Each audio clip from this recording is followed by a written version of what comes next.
down to our last one, and one of my favorite ones. I love getting on that bite this time of year. That's going to be a popper.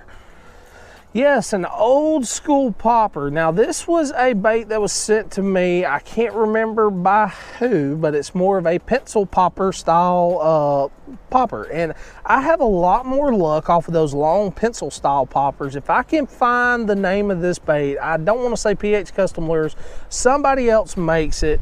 But once I figure out who does, I'll link it down below and all that. But either way, one thing that I want to make sure that I have with my poppers, this is going to be the most important thing. This is coming from the past 20 years of fishing with poppers. I want a popper not only when I pop that bait, it doesn't just make that bloom and then it's got the big, you know, bubble coming up around it.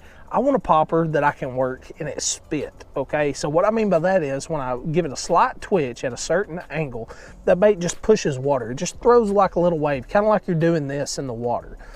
Sometimes mixing up that action or going to one action over the other can create a lot more bites.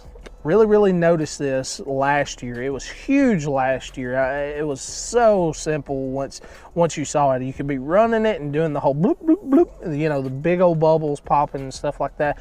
Nothing will bite it. But as soon as you slowed down just a little bit, gave it that slight twitch at a certain angle and it was spitting, you know, and you could work it super fast, these fish would just come up and kill it. And that's the thing too that's really cool with a popper is most of your fish that's going to be coming after that popper, they're going to be going to eat that bait, okay? They're not just going to inspect it, okay? They're not just going to swim up to it and look at it. You're going to know pretty quick if they want it or they don't want it.